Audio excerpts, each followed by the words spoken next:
Λοιπόν, μιας που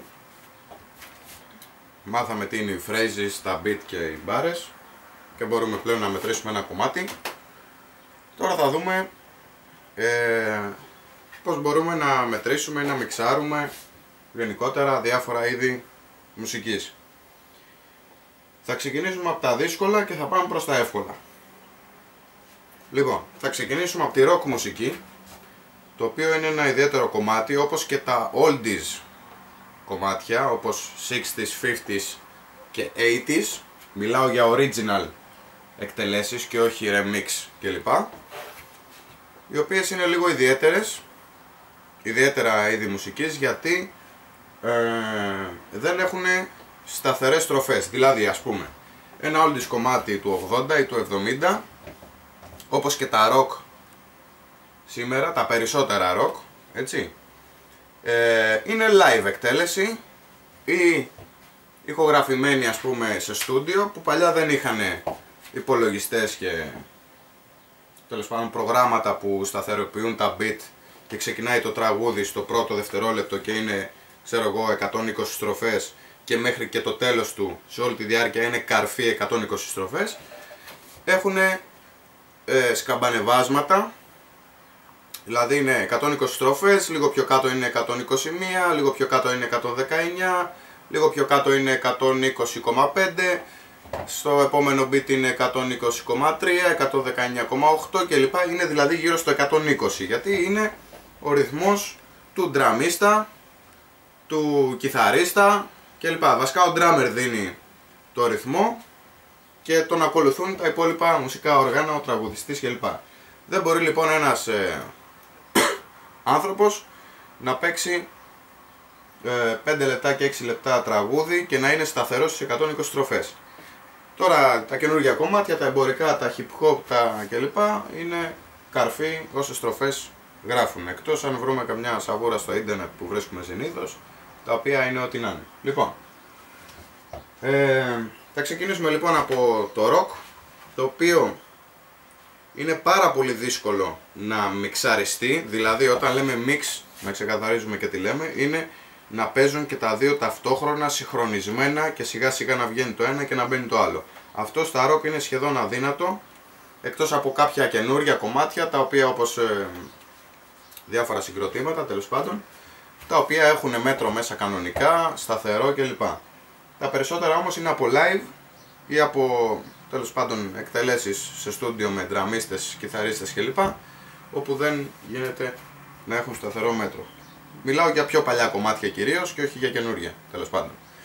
Λοιπόν, τι κάνουμε σε αυτή την περίπτωση? Αν προσπαθήσουμε λοιπόν να συγχρονίσουμε ένα κομμάτι, ένα τραγούδι 70s με ένα 80s, έτσι, τα οποία είναι πάνω κάτω, τα έχουμε ακούσει και τα δύο στα ακουστικά και είναι πάνω κάτω οι ίδιες στροφές, αλλά δεν είναι σταθερές, είναι λιγάκι δύσκολο να τα συγχρονίσουμε, γιατί μία θα δίνουμε μπροστά, μετά θα δίνουμε λίγο πίσω, δηλαδή δεν θα έρχονται ποτέ μηδέν. Θα μας φεύγει συνέχεια λίγο μπρος, λίγο πίσω και θα χάνουμε λιγάκι την μπάλα. Λοιπόν,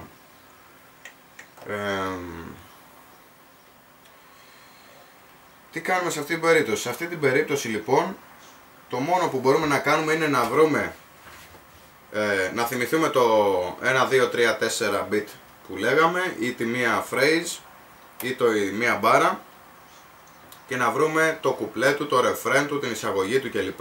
Και να βρούμε ένα καλό σημείο, πάντα στο νούμερο 1, είτε του beat, είτε της μπάρας, είτε της phrase, πάντα στο νούμερο 1, να βάλουμε ένα hot cue, μάλλον ένα cue point, έτσι, για να έχουμε πάντα το τραγούδι μας εκεί, και πάνω στο beat που τελειώνει αυτό που θέλουμε να κλείσουμε και να μπούμε στο άλλο, ας πούμε ότι αυτό εδώ παίζει και αυτό εδώ θέλουμε να το αλλάξουμε, πάνω στην έξοδο κάνουμε μια καρφωτή αλλαγή, είτε με το fader εδώ από αριστερά το πάμε καρφωτά δεξιά, πατώντας και το play μαζί, είτε αν είμαστε στο κέντρο το fader και έχουμε και τα δύο κανάλια πάνω, παίζει αυτό και πατάμε play στο άλλο και κλείνουμε αυτό που έπαιζε, δηλαδή καρφωτά.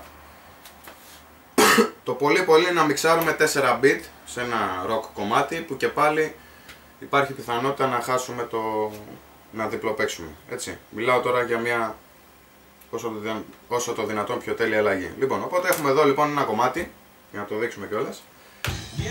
Λοιπόν, Red Hot Chili Peppers. Έτσι. Το συγκεκριμένο έχει μέτρο αρκετά καλό μέσα, δεν χάνει πολύ. Λοιπόν, το πάω εγώ λίγο πιο μπροστά.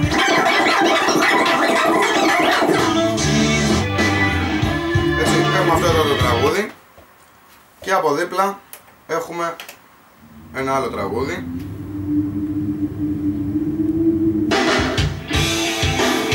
Ωραία. Έτσι μπαίνει αυτό το συγκεκριμένο τραγούδι. Οπότε βρίσκουμε ένα καλό σημείο για να μπούμε. Το οποίο είναι εδώ.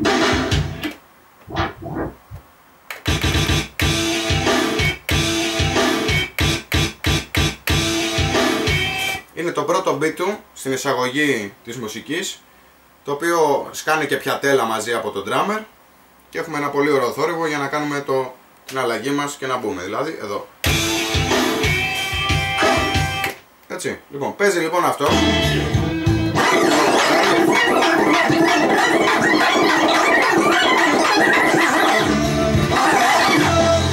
Εδώ είναι το ρεφρέν του λοιπόν. Και είναι ένα πολύ καλό σημείο, μόλις τελειώσει το ρεφρέν, πιάνουμε εμείς το ρυθμό. Εκεί που θα τελειώσει το ρεφρέν να μπούμε στο επόμενο. Οπότε πιάνουμε εδώ το ποτεσιόμετρο της αριστερής μας πλευράς και έχουμε το χέρι μας έτοιμο στο play. Εννοείται ότι οι στροφές είναι κοντά, έτσι.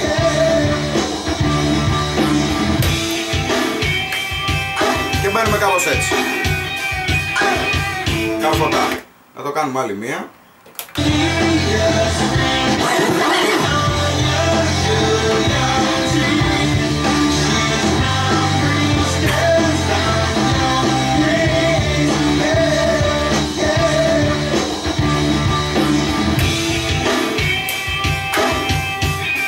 Το αλλάξαμε τυχαία εκεί που τελειώνει το ρεφρέν. Έτσι, τυχαία, όχι ακριβώς τυχαία, εκεί που τελειώνει το ρεφρέν. Μπορούμε να τα αλλάξουμε σε άλλο σημείο, να βρούμε ένα άλλο σημείο. Τελειώνοντας ας πούμε το κομμάτι. Λοιπόν, εδώ βγαίνει το κομμάτι τελείως.